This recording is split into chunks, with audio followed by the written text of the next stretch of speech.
Pandemic ने Pakistani community को भी और फिर क्रिश्चियन कम्युनिटी को भी फाइनेंशियली क्राइसिस के लिहाज से भी मुतासर किया, स्पिरिचुअली भी लोग खौफ में मुब्तला हुए, ईमान में कमजोर हुए, चर्चेस भी बंद हुए, जिसकी वजह से दोनों तरह से रिलीजियसली भी और दुनियावी तौर पर भी यहाँ पर क्रिश्चियन लोग जो हैं वो अफेक्ट हुए।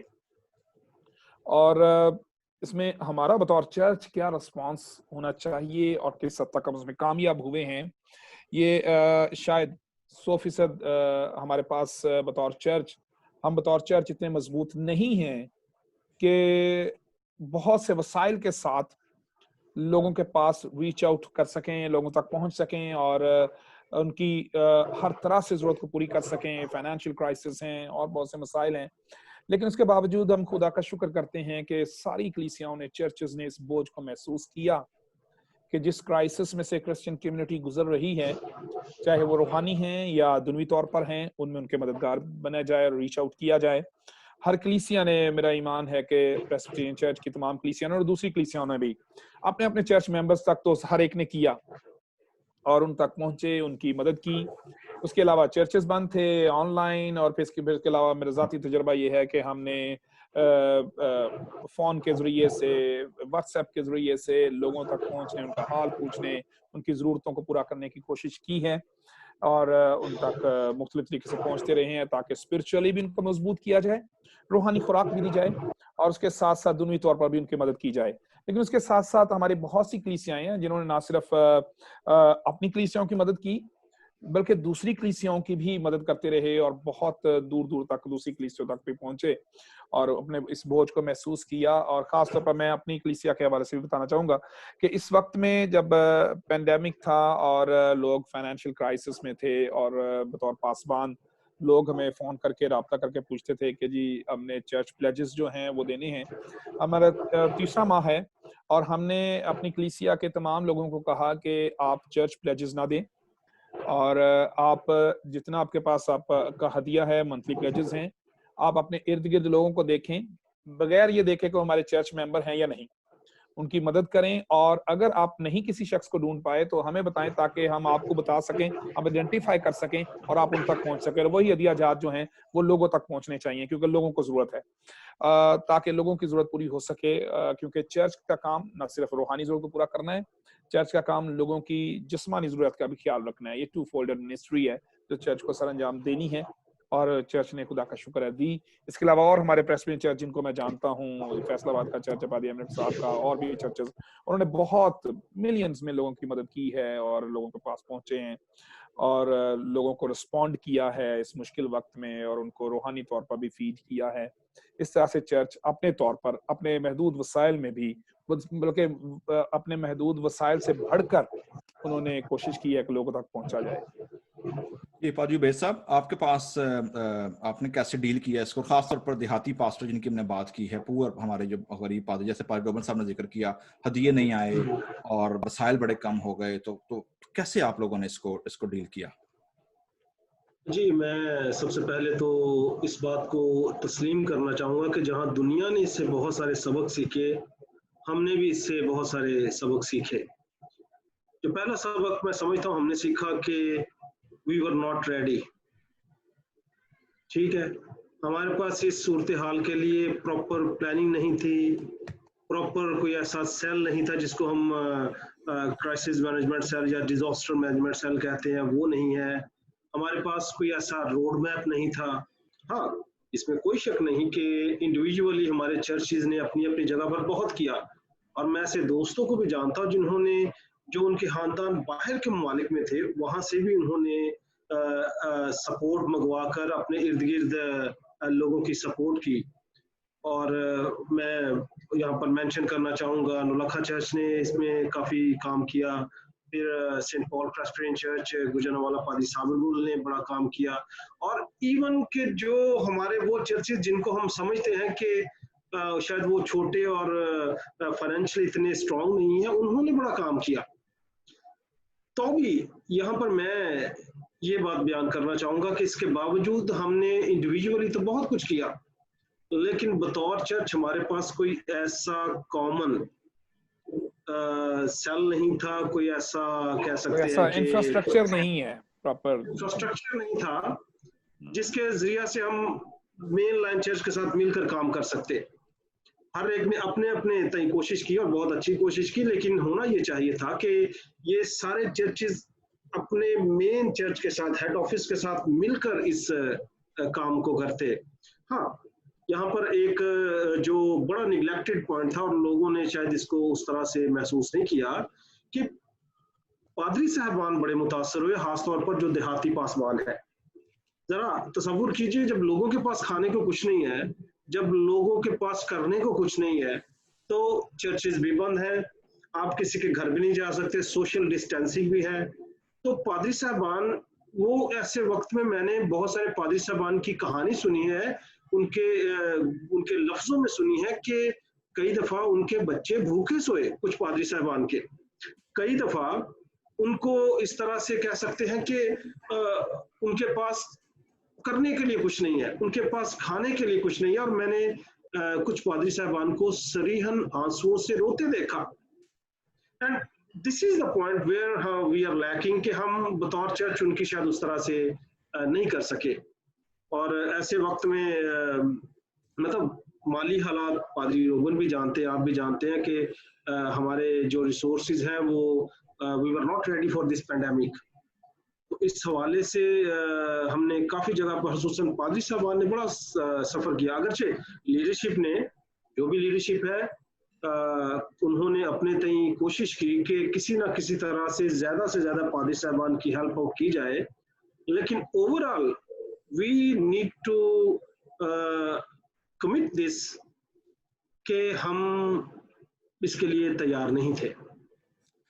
पारी साहब, बहुत बहुत शुक्रिया आपका। और सॉरी पारी साहब, इसमें मैं एक बात की तरफ इशारा दिलाना चाहता हूँ। आपने देहाती पासबानों के हवाले से जिक्र किया, उसमें मैं आपको भी क्रेडिट देना चाहता हूँ पादी एरिक सिल्वर साहब। आपने भी पाकिस्तान में देहाती पासबानों के हवाले से सोचा और हमें भी चैलेंज दिया। मेरी आपके साथ इस हवाले से बातचीत हुई और आपने हमें भी मोटिवेट किया, और हम खुदा का शुक्र करते हैं कि बहुत ज्यादा नहीं, क्योंकि यकीनन पासबानी, देहाती पासबान जो हैं, उनमें पासबानी खिदमत जो देहातों में करते हैं उनके लिए बहुत मुश्किलात हैं। लेकिन कुछ थोड़े से वसाइल में आप और हम मिलकर इसमें उन तक पहुंच सके। लेकिन और ज्यादा ये यकीनन परेशानी की बात है कि चर्च के पास ऐसा कोई इंफ्रास्ट्रक्चर या ऐसा प्लान होना चाहिए कि ऐसे क्लैमिटीज में या ऐसे हालात में, पैंडेमिक एक बिल्कुल ऐसा अनयूजुअल इवेंट है दुनिया की तारीख में जो रूनुमा हुआ, और उसके लिए कोई भी तैयार नहीं था, इवन गवर्नमेंट्स तैयार नहीं थी। लेकिन अगर ऐसे सिस्टम हो चर्च के पास, अदारों के पास, जिससे ऐसी नागहानी या हादसाती सूरत हाल में अपने लोगों के साथ मिलकर उस पर काबू पाया जा सके या लोगों का मददगार हुआ जा सके, तो इसकी बड़ी जरूरत है। लेकिन आपको मैं क्रेडिट देना चाहता हूँ पादी साहब, आपने इस फिक्र को महसूस किया और देहाती पासबानों की मदद में तहलीम स्कूल ऑफ चर्च म्यूजिक के प्लेटफॉर्म से आप लोगों ने पासबानों की मदद की थी। God bless you. Thank you very much. भाई साहब, मैं भी आपका शुक्रिया अदा करना चाहूँगा, और यकीनन आपने खुद से इनिशिएटिव लिया और अपने वसाइल के मुताबिक आपने जो काम किया। We are so thankful to you for this wonderful support.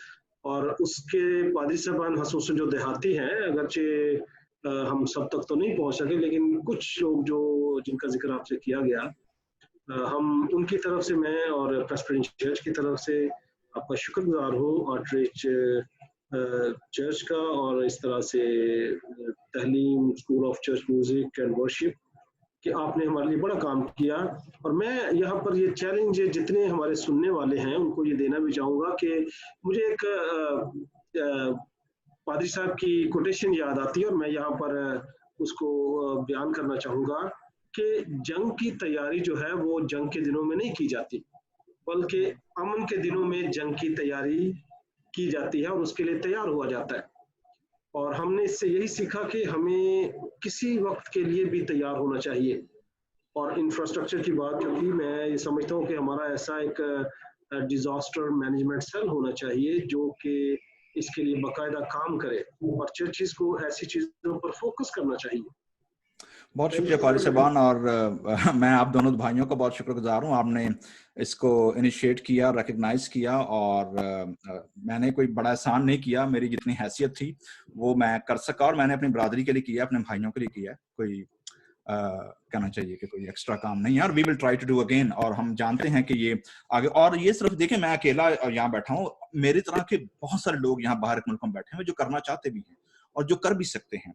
हमें सिर्फ ये देखना है कि क्या हम उनको ये ट्रस्ट और ये गारंटी दे सकते हैं कि एज अ चर्च होते हुए हम इतने स्ट्रांग, हम इतने ऑर्गेनाइज, और हम इतने जो हैं वो स्टेबल हैं, हमारे पास स्ट्रक्चर है कि हम उनकी कंट्रीब्यूशंस को आगे ऑनेस्टली डिलीवर कर सकते हैं। मेरे आप दोनों के साथ पर्सनल रिलेशनशिप है, और मैं इसको आगे और भी लेकर जाऊंगा, और खुदा ने चाहा तो हम और भी चर्च के लिए बहुत कुछ कर सकते हैं। लेकिन इसकी डिजायर है कि चर्च को इंटरनली अपने आप को री इन्विजन करना होगा, री एस्टैब्लिश करना होगा। आते हैं कंक्लूडिंग पॉइंट की तरफ। पारी साहबान, आप सब जानते हैं कि पेंडेमिक और इस तरह के हादसा हमारे चर्च के साथ हो रहे हैं पिछले 50-60 सालों से। इंटरनल एक्सटर्नल हम सारी चीजें भुगत रहे हैं। रिसेंटली एक चर्च को एक और बड़ा धचका लगा जो किसी से ढकी छुपी बात नहीं है, और हमारा चर्च एक बार फिर 3 साल पहले डिवाइड हुआ, और हमारे पास इस वक्त 2 जनरल असेंबलीज हैं, 2 मॉडरेटर्स हैं, 2 सेशंस हैं, सारा काम कर रहे हैं। और आप दोनों दोस्त जो हैं, मैं आप दोनों का शुक्रिया अदा करना चाहता हूँ। ऑल्दो आप दोनों डिफरेंट, दोनों फ्रैक्शंस को रिप्रेजेंट करते हैं, लेकिन आप दोनों एज अ प्रेस्बिटेरियन अपनी आइडेंटिटी, अपनी रूट्स के साथ जुड़े हुए हैं, और आप दोनों मौजूद हैं। इस सूरत हाल में आप इस क्राइसिस से कैसे आगे देखते हैं? अगले 4-5 सालों में आपका विजन कहाँ आपको लेकर जाता है एज अ लीडर होते हुए, कि जी हम अगले 5 सालों में चर्च को ऐसे देखना चाहते हैं, और आपका रोड मैप क्या हो सकता है? सबसे पहले तो मैं आपकी बात से इत्फाक करता हूँ कि ये जो डिवीजन है इसने नुकसान किया है चर्च का, और आज हम अगरचे इकट्ठे बैठे बातचीत कर रहे हैं लेकिन 2 मुख्तलिफ ग्रुप्स को रिप्रेजेंट भी करते हैं, जो कि अफसोसनाक भी है। लेकिन हालात व वाक़यात ने ऐसा बना दिया, ऐसा कर दिया कि हम मुख्तलिफ ग्रुप्स में हैं। लेकिन सबसे बड़ी बात यह है कि हमारे विजन को सबसे पहले इस लिहाज से मजबूत करने के लिए ये कदम जरूरी है कि यूनिटी की जाए, चर्च में यूनिटी लाई जाए। यूनिटी के बगैर चर्च किसी भी विजन को आगे बढ़ाने या विजन के मुताबिक काम करने का मुतहम्मल नहीं हो सकता। जब तक चर्च में यूनिटी नहीं है, इकट्ठे नहीं, इत्तेफाक नहीं है।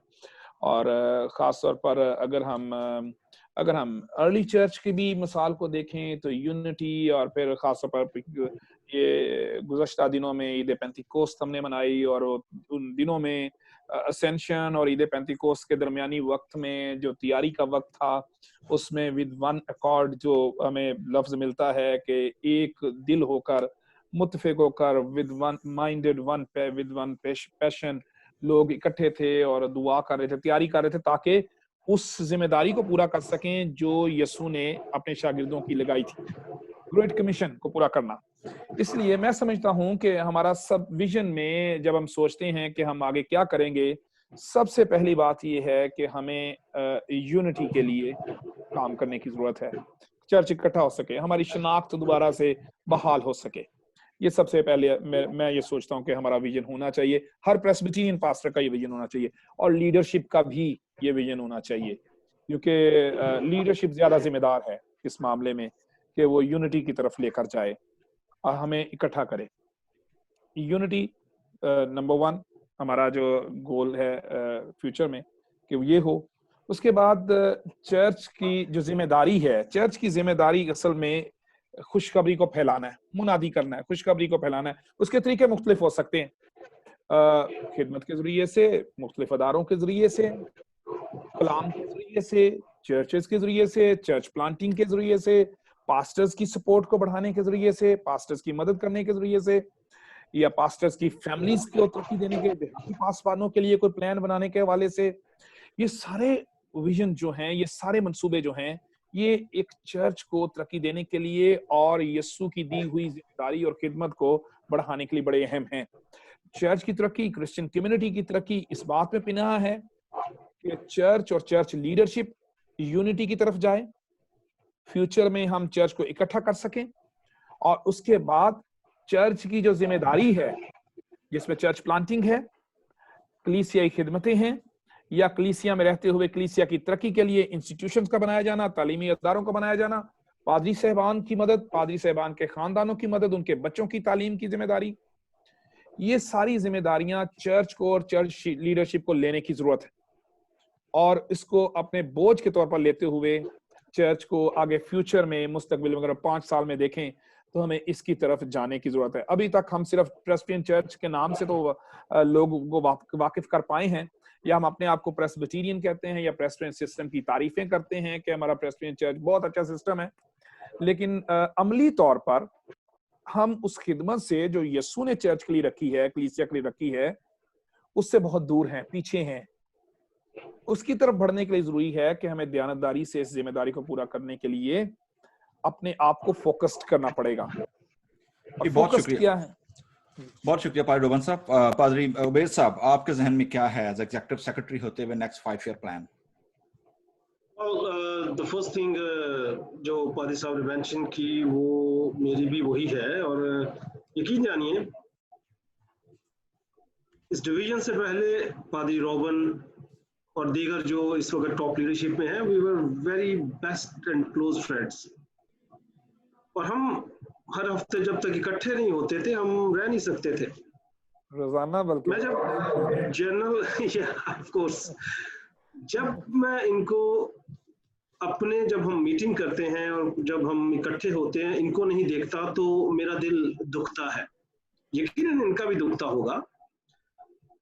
हम आज भी उन दिनों को याद करते हैं, लेकिन अफसोस की बात यह है कि हम उसके लिए कदम नहीं उठा पा रहे।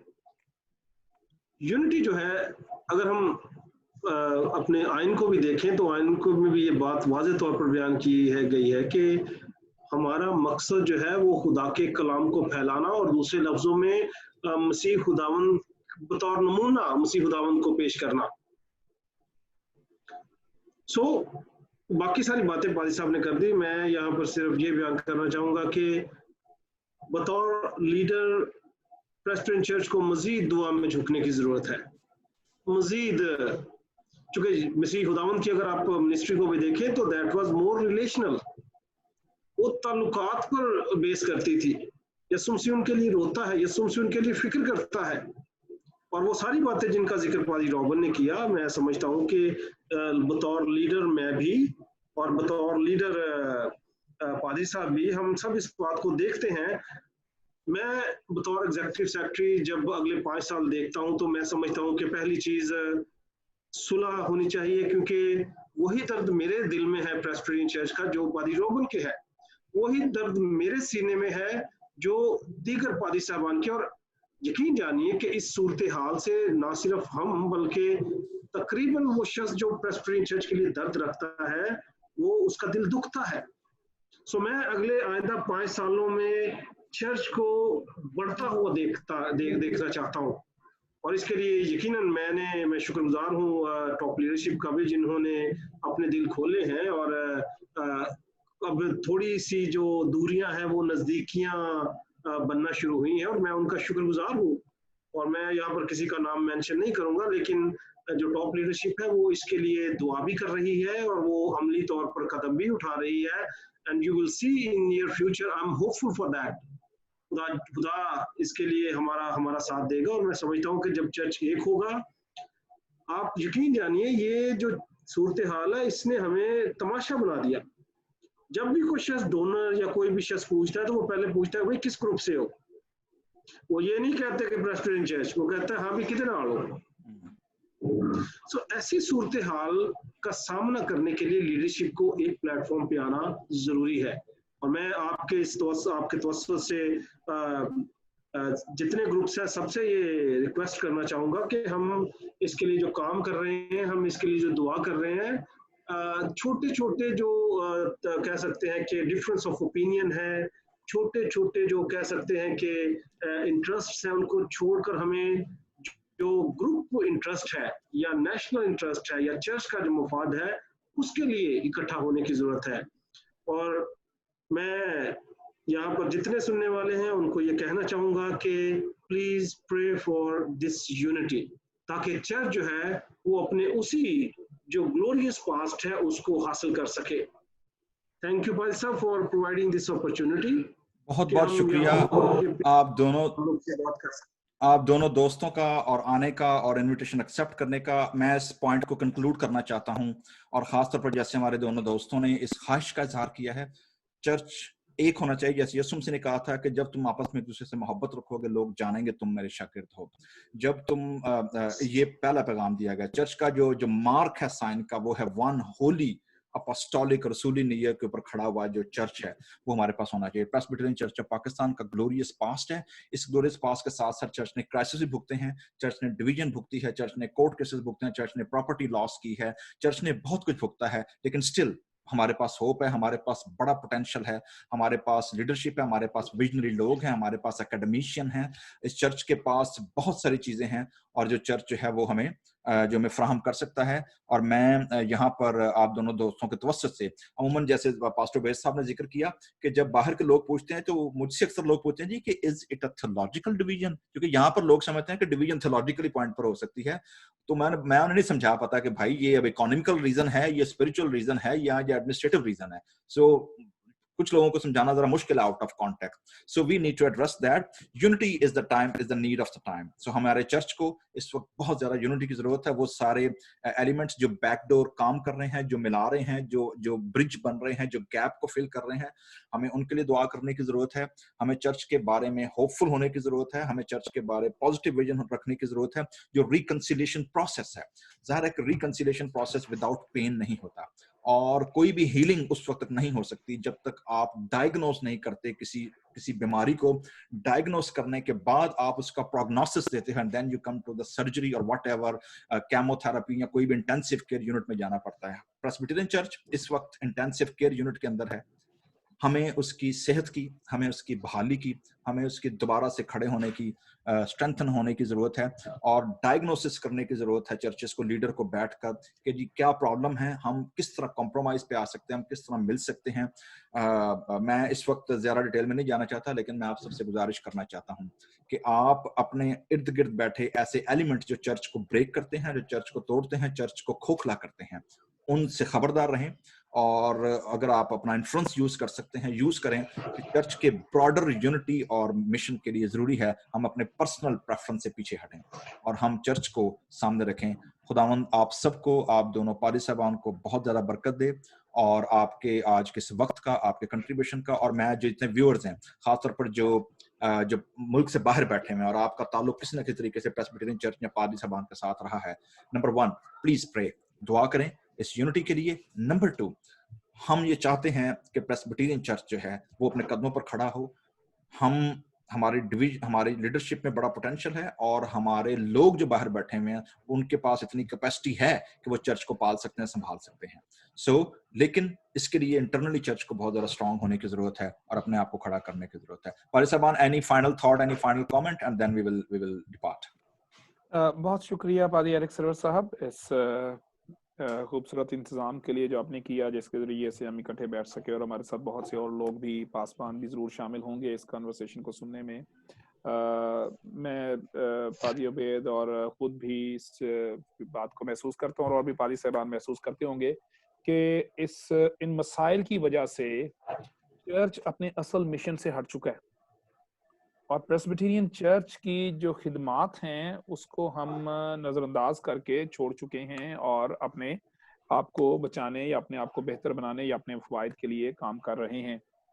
ये एक खूबसूरत मौका है इस वक्त, हम खुद भी और अपने देखने वाले साथ हमारे जो साथी शामिल हैं, जो लाइव हमारे साथ शामिल हैं, या और लोग हैं, उनको भी ये खूबसूरत मौका है कि हम रीथिंक करें, दोबारा से सोचें कि चर्च का जो असल मिशन है, हमने इतने अरसे में जो एक भी नया चर्च हमारे पास मौजूद नहीं है, मिशनरीज बना गए उसके बाद, तो हमें दोबारा से उस मिशन की तरफ वापस आना है, और उसके लिए बड़ा जरूरी है कि हम अपनी अपनी खामियों को तलाश करें और उस पर गौर करते हुए दोबारा से उनको दुरुस्त करते हुए एक मसीही रवैया अपनाते हुए चर्च की तरक्की के लिए काम कर सके। Thank you. पादी उबैद साहब, फाइनल थॉट।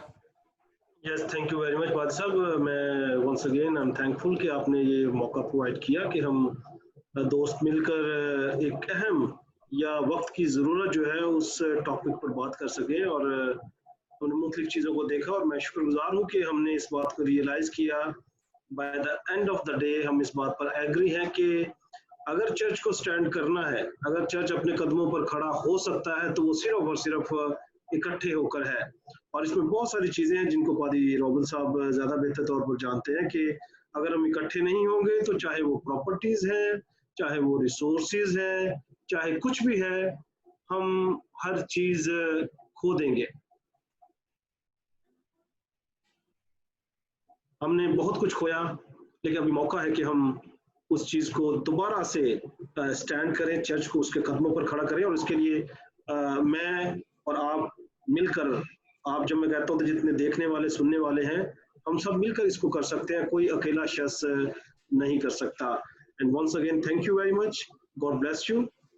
बहुत बहुत शुक्रिया। और Tehleem school of church music and worship की तरफ से हमारी ये कोशिश है कि हम चर्च के साथ खड़े हों, चर्च को स्ट्रेंथन करें, पादी साहबान को सपोर्ट करें, फ्यूचर चर्च के साथ मिलकर काम करें, संडे स्कूल के लिए, यूथ के लिए, वर्शिप लीडर्स के लिए, और जो हमारे चर्च के म्यूजिशियंस हैं, सिंगर्स हैं, आर्टिस्ट हैं जो पादी साहबान के साथ खड़े होकर खिदमत करते हैं, हम उनके लिए, सेमिनरीज के लिए, थियोलॉजियंस के लिए, बाय गॉड्स ग्रेस, जब तक चर्च खड़ा नहीं होगा, याद रखिएगा, तब तक ये काम नहीं हो सकता। ये अकेले बंदे के बस की बात नहीं है। So we need to think together, walk together. और इसके लिए मैं कल्चरल फ्रेज यूज करने लगा हूं, अपनी मंजी थले डांग फेरिए।